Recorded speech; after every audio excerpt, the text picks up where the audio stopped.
সুপ্রিয় দর্শক, বাংলাদেশের দক্ষিণাঞ্চলে অবস্থিত দ্বীপ জেলা ভোলা একটি সাগর বেষ্টিত অঞ্চল। এই জেলায় গমন প্রথম যে কারো নিকট আতঙ্কের মনে হলেও আসলে ব্যাপারটা তেমন ভয়ের না। একমাত্র জলপথেই যাবারই নান্দনিক কয়েকটি ব্যবস্থা আছে।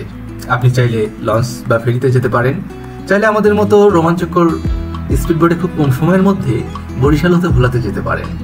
তো দর্শক, আমরা সুশীলনের এসবিসি প্রকল্পের সহকর্মীরা প্রকল্পের স্টাফ রিভিউ মিটিংয়ের উদ্দেশ্যে ভোলাতে যেতে বরিশাল লঞ্চ ঘাটের পাশেই অবস্থিত স্পিডবোট ঘাটে চলে আসি দারুণ রোমাঞ্চকর স্পিডবোটে যাবার অনুভূতির আস্বাদ গ্রহণ করতে। উল্লেখ্য, ভোলা থেকে বরিশাল স্পিডবোট হয়ে যাওয়ার সময় লাগে 40 থেকে 45 মিনিট সর্বোচ্চ। স্পিডবোট ভাড়া জনপ্রতি 350 টাকা নির্ধারণ করা আছে। বোট চলতে শুরু করার পর এর ক্ষিপ্র গতি ও গর্জন শুনে অনেকের মতো আপনারও ভয় লাগতে পারে, তাই অবশ্যই লাইফ জ্যাকেট সুন্দর করে পরে শক্তভাবে বসুন এবং উপভোগ করুন সুন্দর এই রোমাঞ্চকর যাত্রা।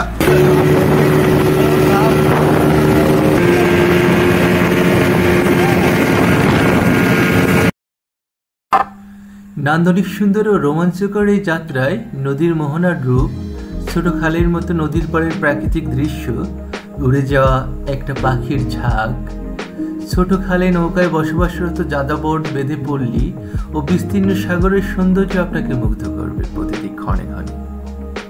আপনি বিমুগ্ধ চোখে দেখতে থাকবেন প্রকৃতির সুন্দর নানান জলরূপ। আপনাদেরকে কয়েকটি তথ্য জানিয়ে রাখি। প্রতিদিন এই রুটে শতাধিক স্পিডবোট চলে।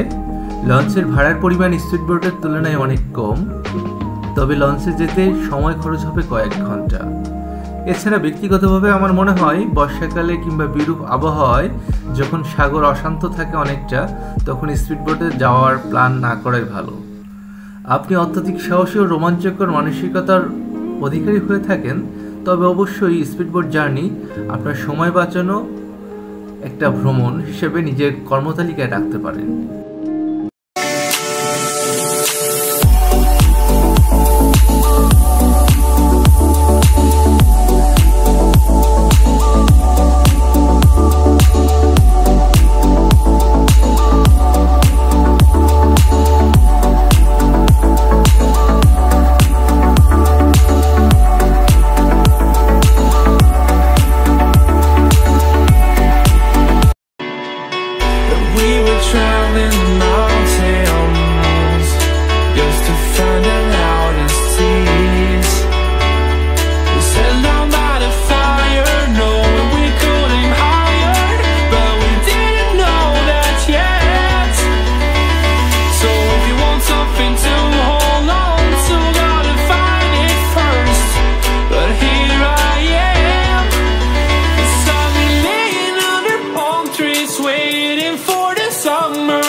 স্পিডবোটে ওঠার প্রায় 30 মিনিটের মাথায় আমরা প্রায় 25 কিলোমিটারের বোট জার্নি শেষ করে ভেদুরিয়া স্পিডবোট ঘাটে পৌঁছে গেলাম, যা ভেদুরিয়া লঞ্চ ঘাটের পাশে অবস্থিত।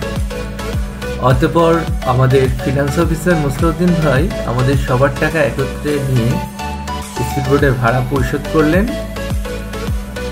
আমাদের এই স্পিডবোটের যাত্রার দৃশ্যকল্প দেখে আপনাদের কেমন লাগলো তা অবশ্যই আমাদেরকে কমেন্ট করে জানাতে ভুলবেন না। আজ এই পর্যন্তই। সবাই ভালো থাকুন, সুস্থ থাকুন। আল্লাহ হাফেজ।